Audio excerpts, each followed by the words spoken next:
Olá pessoal, uma boa noite a todos e a todas. Sejam todos e todas muito bem-vindos a mais uma aula da nossa disciplina Direito Penal 2. Na noite de hoje nós vamos iniciar a nossa discussão jurídica tratando do tema agravantes no concurso de pessoas. Essa temática é tratada pelo artigo 62 e respectivos incisos do Código Penal brasileiro.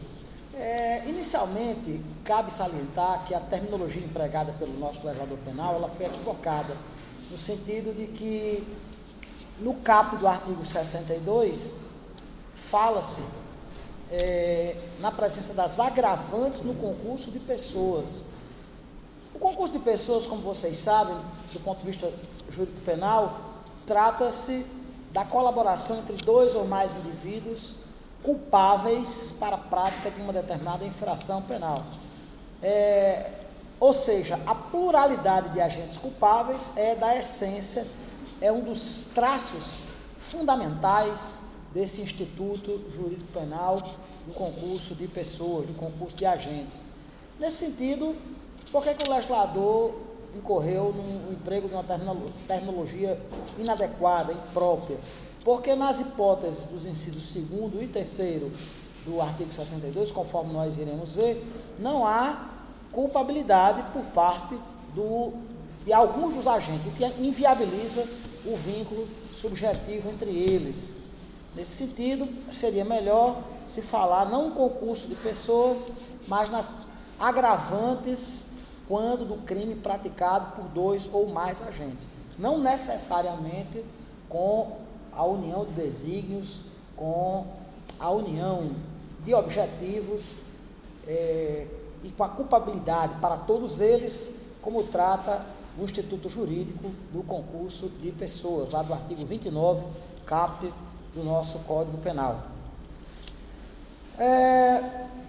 Feita essa consideração inicial, tratemos, portanto, das hipóteses legais previstas nos incisos do artigo 62 do nosso Código Penal. A figura do inciso 1º do artigo 62 fala do chamado autor intelectual do crime. O que é que diz o inciso 1º do artigo 62? A pena será ainda agravada em relação a agente que, inciso 1º, promove ou organiza a cooperação no crime ou dirige a atividade dos demais agentes. Pessoal, aqui, essa hipótese do nosso Código Penal trata daquele indivíduo que promove ou organiza a cooperação no crime, aquele que dirige a atividade criminosa empreendida pelos demais. É aquele que arquiteta intelectualmente, aquele que planeja mentalmente a execução criminosa. É o que se convencionou chamar de autor intelectual. A doutrina utiliza também a expressão autor de escritório, certo? Essa figura agravante, essa incidência da agravante, ela se dá em razão da verdadeira hierarquia entre os agentes. É claro que a pessoa que planejou o crime deverá ser alcançado pela agravante do inciso 1º do artigo 62, certo? Em razão justamente do fato do agente ter planejado o ilícito, ser o verdadeiro autor intelectual do crime. O inciso 2º fala do agente que coage outrem a praticar o crime. O que é que diz o inciso 2º do artigo 62? O inciso 2º do artigo 62 diz que a pena será ainda agravada em relação a agente que coage ou induz outrem à execução material do crime. Aqui, gente, o que é que acontece aqui nessa figura? O agente coage, ou seja, obriga alguém com emprego de violência ou grave ameaça à prática criminosa de forma irresistível. Para o agente que foi coagido, se a coação moral foi irresistível, exclui-se a conduta. Não há conduta. O agente que foi obrigado, foi coagido a praticar o crime, não tem conduta, e não tendo conduta não há o fato típico, né? Em razão da ausência de conduta da pessoa. Mas aquele que pratica a coação moral irresistível cuja culpabilidade é excluída com relação ao agente que foi coagido, certo? Ele tem agravada a sanção penal em razão dele ter incorrido nessa coação. Qual a diferença entre coagir e induzir? Coagir significa em obrigar alguém, mediante violência ou grave ameaça, à prática de uma determinada conduta criminosa. E o induzir? O induzir consiste em fazer surgir na mente do indivíduo, certo, o propósito criminoso outrora inexistente. Aqui não há violência ou grave ameaça, mas sim a mera sugestão da prática de um determinado ilícito. Com a incidência dessa agravante genérica, o partícipe, aquele que induz, embora não pratique a forma típica, a figura típica do delito, certo? Ele terá em tese que ser apenado com maior severidade em relação ao executor material. Aqui nós temos a pessoa que faz brotar na mente do indivíduo a vontade de praticar um ato criminoso que anteriormente não havia, né? O inciso terceiro fala em instigar. O que é instigar? Instigar é reforçar a ideia criminosa já existente, né? O indivíduo que instiga ou determina alguém para o crime. Determinar é ordenar a prática delitiva. Ou seja, nesse sentido, o executor do crime, ele age sob a autoridade do partícipe que instiga ou determina a prática criminosa, certo? Também havendo a necessidade de se punir com maior severidade a prática aquele que pratica esse tipo de conduta.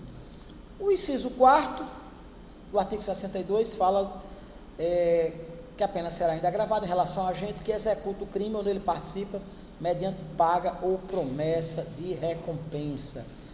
Aqui nós estamos diante do crime mercenário, o criminoso que pratica o ilícito visando a obtenção de algum proveito. Aqui se está diante de uma forma especializada do motivo torpe.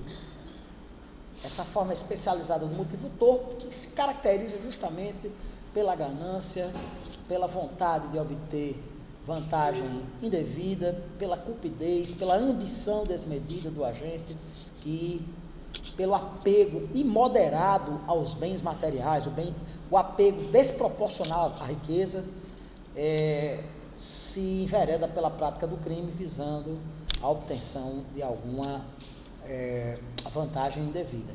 Evidentemente que o agente só será punido por essa agravante do inciso 4º do artigo 62 se ela já não for qualificadora do ilícito, como é no caso do homicídio qualificado, certo?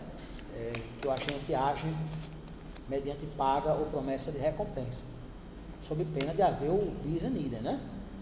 Ou se por acaso a agravante, assim como aquele rol das agravantes que nós estudamos na aula passada, aquelas agravantes contidas no artigo 61, seus respectivos incisos e alíneas. Da mesma forma, haverá a incidência da agravante, caso não ocorra, gente, a qualificação do crime por aquela agravante, e caso não ocorra o fato de que aquela agravante já seja elementado o próprio delito, né? Se não for, aí incidirá essa agravante. Também aqui a agravante do criminoso mercenário, essa do inciso 4º do artigo 62, é exemplo das demais. Inclusive, não é necessário, gente, que o agente, para a aplicação dessa agravante genérica, venha a receber a vantagem indevida, certo? Basta que ocorra a promessa e a crença do agente de que irá ser posteriormente recompensado pela prática daquele fato típico, daquele fato criminoso. Ok, gente? Alguma dúvida sobre essas agravantes contidas nos 4 incisos do artigo 62 do Código? Então, exaurimos aqui o estudo dessas agravantes do artigo 62 do Código Penal. Pessoal, eu disse a vocês na aula passada que havia uma espécie de agravante genérica contida no rol do artigo 61, mais precisamente, gente, lá naquele inciso 1º do artigo 61, que foi por nós estudado na aula passada, que ela era tão importante que atraía toda uma série de deméritos, toda uma série de prejuízos à figura do apenado, à figura do condenado, que vem a ser justamente a reincidência. Ela é tão importante que ela mereceu do legislador penal um artigo próprio no nosso código, o artigo 63, que trata especificamente da reincidência e dos seus efeitos. O que é que diz o artigo 63? Verifica-se a reincidência quando o agente comete novo crime, depois de transitar em julgada a sentença, que no país ou no estrangeiro o tenha condenado por crime anterior. Pessoal, primeiro aspecto que nos salta aos olhos quando dá leitura desse artigo 63 é o fato de que só se opera a reincidência se houver anteriormente o trânsito em julgado de uma sentença penal condenatória em face à prática de outra infração penal. Não há reincidência para aquele indivíduo que foi condenado em primeira instância. Não há reincidência para aquele indivíduo que, nada obstante, tenha sofrido 1 ou 2 ou 3 condenações anteriores, elas não tenham transitado em julgado. Só se operam os efeitos deletérios, os efeitos perniciosos da reincidência, se houver o advento do trânsito em julgado da sentença penal condenatória. Ponto importante, gente. Nós temos, isso aí a gente estudou no início do nosso semestre, no tocante ao Instituto Jurídico da Pena, a adoção pelo nosso ordenamento jurídico penal de uma tríplice caracterização da pena no tocante à sua finalidade. A pena é ao mesmo tempo retributiva, ou seja, uma resposta da sociedade pela prática criminosa, e ao mesmo tempo preventiva, no sentido geral e no sentido especial. No sentido geral, no escopo de desestimular a prática criminosa por parte das demais pessoas, e no sentido especial, no intuito de ressocializar o indivíduo, de fazer com que ele venha a não mais delinquir, né? Com a prática de uma nova infração penal, após o advento da sentença penal condenadora, após o advento do trânsito em julgado da sentença penal condenatória, percebe-se, com a caracterização da reincidência, que também é chamada, gente, de recidiva, é outro nome para a reincidência, né?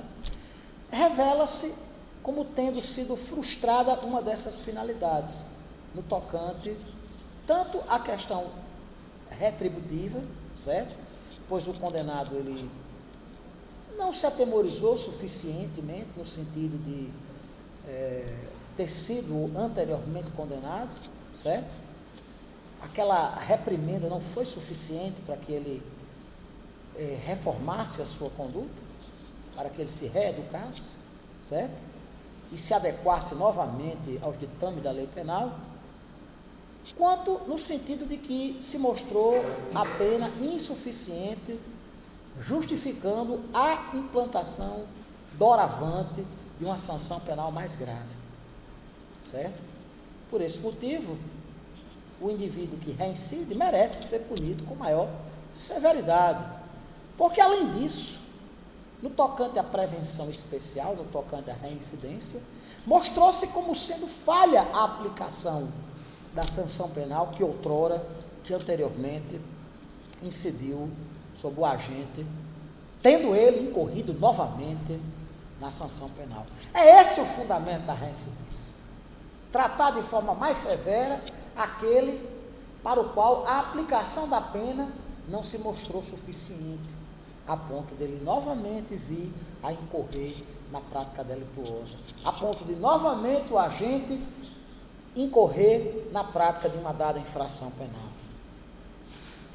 Nesse sentido, o endurecimento da sanção penal se mostra como necessário em razão do desapreço que o agente demonstrou, não apenas para com o direito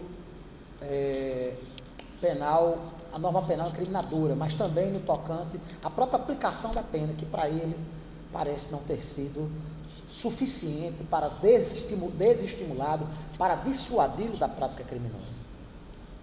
Daí, encontrar-se o fundamento, a necessidade da reincidência operar-se em desfavor do agente.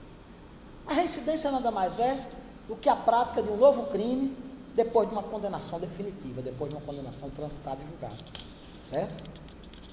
Ou seja, é necessário que se observe uma sequência cronológica. Primeiro, o agente comete um delito. Segundo, ele é condenado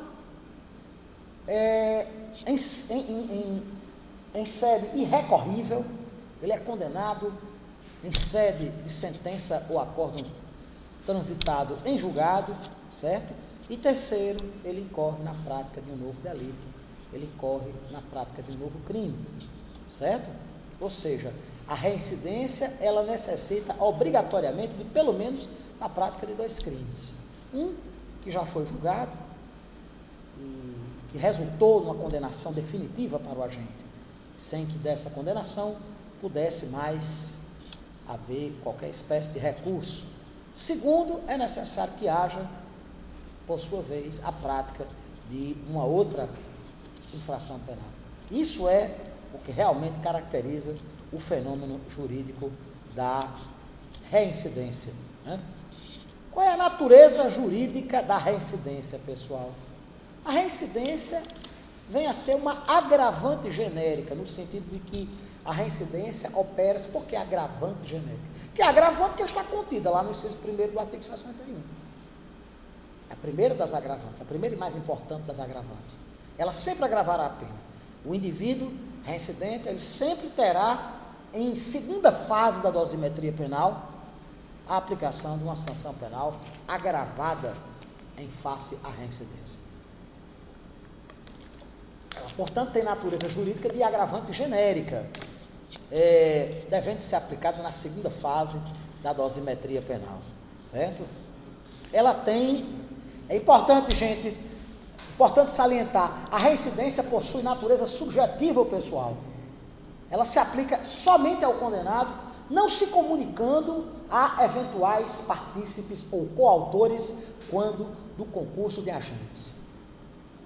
Se na prática de um crime, 3 indivíduos concorreram para que a infração penal viesse a se consumar, mas apenas um deles era reincidente. A reincidência, por óbvio, não se comunica aos demais integrantes do concurso criminoso, aos demais coautores ou partícipes, certo? Não há a comunicabilidade, portanto, por se tratar a agravante genérica da reincidência de uma circunstância de natureza pessoal ou subjetiva. Um outro aspecto fundamental: cabe reincidência quando se trata de contravenção penal? Será que há que se falar a reincidência quando o indivíduo foi condenado com trânsito em julgado por uma infração penal de natureza mais leve, mais branda e, portanto, conceituada como contravenção? Eu sei que não se caracterizaria se o segundo crime fosse um crime justo. A segunda infração penal. É interessante o seguinte: se o primeiro foi um crime, o segundo foi um crime, não há que se discutir, opera-se a reincidência. Se há 2 contravenções penais, opera-se a reincidência. Se há um crime e depois uma contravenção, normalmente opera-se a reincidência. Agora, se há uma contravenção e depois um crime, não há que se falar em recidiva, certo? Ou seja, crime, há contravenção. Crime, contravenção, há a reincidência. Não, crime, há reincidência. Crime, contravenção, há reincidência. Contravenção, há reincidência. Mas contravenção e crime, não há que se falar em reincidência, certo? Por que isso, gente? Por uma falha legislativa, uma falha de técnica legislativa, uma brecha legislativa que, lamentavelmente, o legislador penal brasileiro deixou passar, no sentido de que, se você for analisar a lei das contravenções penais, lá no seu artigo 7º, e o artigo 63 do Código, você chega à conclusão óbvia de que uma condenação definitiva pela prática de contravenção penal não serve como pressuposto para a reincidência. Mas é reincidente o agente que, depois de transitar em julgado, quer por uma condenação por um crime, quer uma condenação numa contravenção penal e depois em outra contravenção penal, certo? Insere-se no contexto da reincidência, diferentemente do agente que pratica uma contravenção e depois vem a praticar um crime, que ele será considerado réu primário e, portanto, não se operarão os efeitos negativos da reincidência. Gente, como é que se prova a reincidência? Existem duas correntes doutrinárias que se dividem no tocante à prova da reincidência.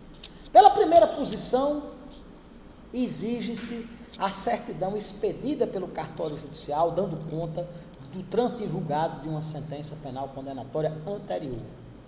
Essa é a posição majoritária, a posição adotada pelo Superior Tribunal de Justiça, no sentido da necessidade de que, para a ocorrência da reincidência, é necessária a certidão cartorária provando isso. Existe um segundo posicionamento que diz que basta a juntada da folha de antecedentes, porque dela constará a condenação anterior. Uma das turmas do STF já acolheu esse entendimento de que basta se juntar a folha, o extrato de antecedentes criminais extraído, por exemplo, da internet, porque nela consta a condenação criminal anterior, certo? Mas o entendimento majoritário, aquele que sede do STJ é preponderante, e na jurisprudência brasileira também, é de que é necessária a juntada nos autos da certidão cartorária, dando conta de que o agente já foi condenado anteriormente.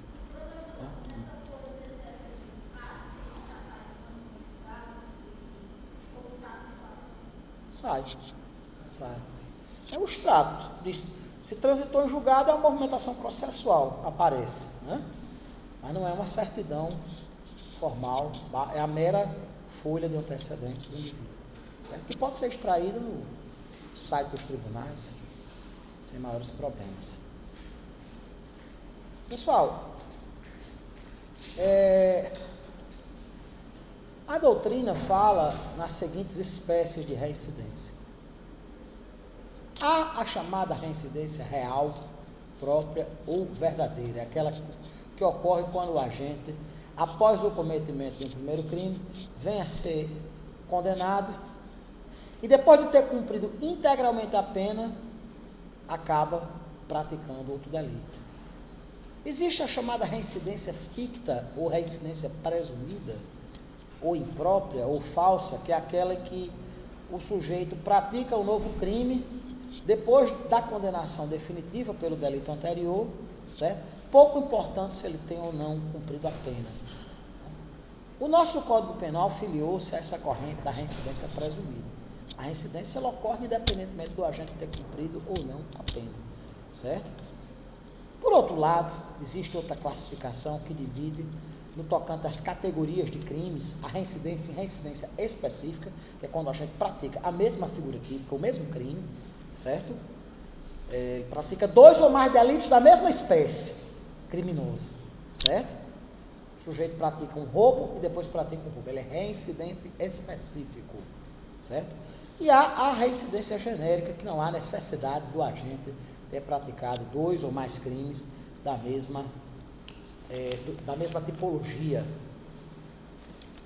da mesma classificação criminosa, né? Qual é a importância disso? A legislação penal brasileira seguindo a tendência mundial, trata as duas situações de forma análoga, certo? Os efeitos, em regra, são idênticos, tanto faz a reincidência ser específica, quanto ela ser genérica. Entretanto, certo? Existem algumas situações em que a reincidência específica, certo? Ela se opera em detrimento do condenado. Nós temos, por exemplo, no artigo 83, inciso 5º do Código Penal, que foi acrescentado pela Lei dos Crimes Hediondos, a Lei 8.072/90, certo? De que os criminosos que eventualmente tenham incorrido na prática dos ilícitos lá mencionados, e também lá na Lei 11.343, a Lei Antidrogas, os crimes de tráfico de drogas, associação ao tráfico, a reincidência específica, ela sujeita à aplicação da penalidade de suspensão, da penalidade de exigir mais tempo para a concessão da liberdade condicional, certo? São situações em que a reincidência específica, ela se opera em detrimento do condenado, certo? E se há uma questão importante suscitada pela doutrina: e se houver a extinção da punibilidade do crime anterior? O que acontece? Houve, por exemplo, em razão da prescrição, a extinção da punibilidade após o trânsito em julgado da sentença penal condenatória, e há outra condenação, certo? Nessas situações, certo? A extinção da punibilidade,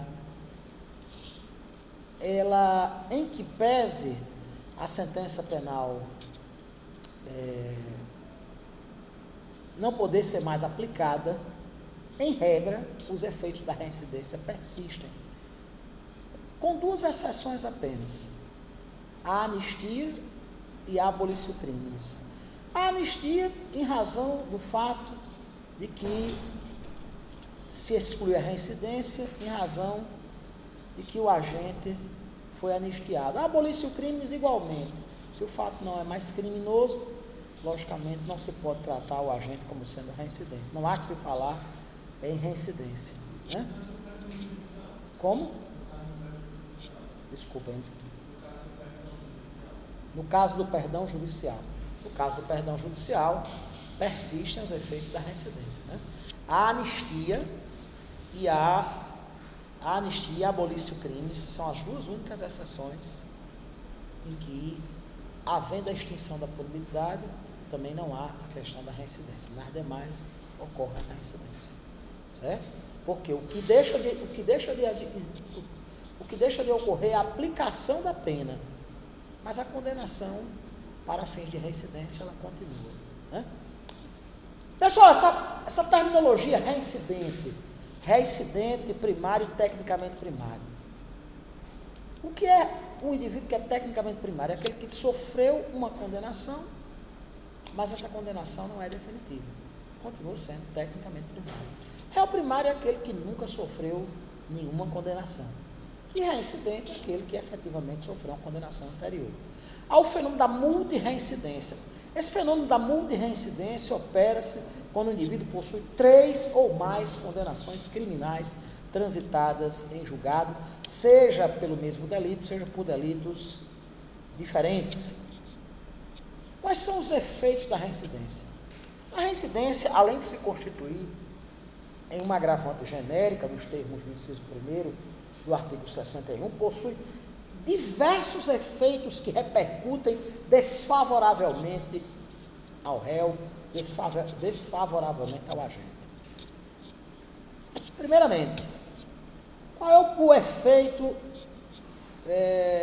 mais evidente da reincidência? Na pena de reclusão, A reincidência impede o início do cumprimento da pena privativa de liberdade em regime semiaberto ou aberto, certo? Ou seja, o criminoso reincidente, independentemente do quantum da pena, deverá iniciar o cumprimento da sanção em regime fechado. Esse é o aspecto mais evidente, o aspecto desfavorável mais evidente da reincidência, né? Na pena de reclusão, o regime inicial será obrigatoriamente um regime fechado. E na pena de detenção? Na pena de detenção, o agente deverá iniciar o cumprimento da pena privativa de liberdade no regime semi-aberto. Como vocês sabem, a diferença de detenção e reclusão é que enquanto na reclusão comporta o fechado, o semiaberto e o aberto, na detenção só se comporta o regime semiaberto e o aberto. Na pena de reclusão, o indivíduo reincidente deverá iniciar o cumprimento da pena no fechado. Na pena de detenção, ele deverá iniciar o cumprimento da pena no regime semiaberto, certo? Outro efeito importante, outro efeito que nós não podemos deixar de tratar no tocante à reincidência. Quando da prática de um crime doloso, a reincidência ela é apta a impedir a substituição da pena privativa de liberdade pela pena restritiva de direitos, lá nos termos do inciso 2º do artigo 44 do Código. Esse é o segundo efeito importante na reincidência. Quando o agente for reincidente e praticar um crime doloso, a nossa legislação penal, ela impede que haja a substituição da pena privativa de liberdade pela pena restritiva de direitos. Muito bem. Há um terceiro e também muito importante aspecto desfavorável da reincidência, é que no concurso de atenuantes genéricas, a reincidência, ela prepondera sobre essas atenuantes genéricas, ou seja, havendo a presença de agravantes e atenuantes, a reincidência ela sempre preponderará.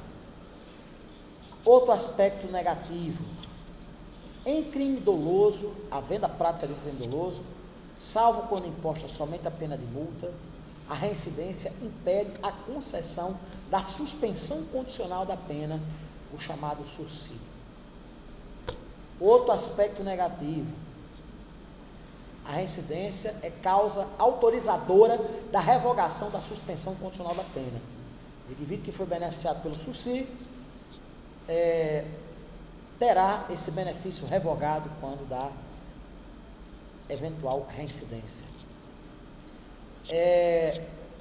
No tocante ao livramento condicional, se o indivíduo condenado tiver para obter o livramento condicional, a reincidência será uma causa impeditiva, certo? E outro aspecto, no tocante a crimes dolosos, a reincidência aumenta o prazo para o livramento condicional, que passará a ser de 2/3 e não de 1/3, né? No tocante a crimes hediondos, lá do rol da Lei 8.072, a reincidência específica impede o livramento condicional, certo? Ou seja, não há a obtenção do livramento condicional quando houver a reincidência específica, no sentido da prática de 2 crimes hediondos. Não é a reincidência específica no sentido de um homicídio qualificado, outro homicídio qualificado. Não. A reincidência específica aqui foi condenado por um crime hediondo e depois foi condenado novamente por um crime hediondo, certo? Opera-se a chamada reincidência específica, havendo a impossibilidade da concessão do benefício do livramento condicional, certo? A reincidência específica em crime hediondo impede a concessão do benefício do livramento condicional, se houver reincidência específica em crime hediondo, né? Outro aspecto negativo, a reincidência ela aumenta em 1/3 o prazo para a prescrição da pretensão executória, se ela tiver acontecido antes do cumprimento da pena. haverá o aumento do prazo prescricional para cumprimento efetivo da pena. A reincidência, ela impede a obtenção dos benefícios no furto privilegiado, na apropriação indébita privilegiada, no estelionato privilegiado, na receptação privilegiada, em vários delitos que o agente poderia vir a ser beneficiado. A reincidência impede a obtenção desse benefício. A reincidência, outro efeito negativo ao agente, ela obsta a concessão dos benefícios da transação penal e da suspensão condicional do processo, lá nos termos da Lei 9.099. A suspensão condicional do processo e a transação penal são benefícios aos quais só pode fazer jus o condenado que não for, aliás, o agente que não for condenado, que não for reincidente, né? Outro aspecto importante dessa feita de natureza processual penal. A reincidência, ela autoriza, ou pelo menos em tese autoriza, a decretação da prisão preventiva do agente quando o réu tiver sido condenado por crime doloso, certo? Em razão de haver um claro risco à ordem pública de alguém que anteriormente tenha sido condenado em sede de trânsito em julgado pela prática de um determinado crime doloso. Enfim, são inúmeros os efeitos negativos trazidos pela nossa legislação penal em razão do agente de reincidência. Gente, qual a diferença entre reincidência e maus antecedentes? Ela é muito simples. A reincidência exige um trânsito em julgado da sentença penal condenatória. Os maus antecedentes não, basta que o indivíduo tenha uma condenação criminal. Nós sabemos que o critério adotado pelo nosso legislador penal, no tocante à aplicação da pena, foi o critério do sistema trifásico. E que, na primeira fase da aplicação da pena, leva-se em consideração as circunstâncias judiciais do artigo 59. Lá, aquele rol que contém, entre outras, a figura da questão dos maus antecedentes, aliás, dos antecedentes. No critério trifásico de aplicação da pena, os maus antecedentes, eles incidem na primeira fase, a reincidência incide na segunda fase, certo?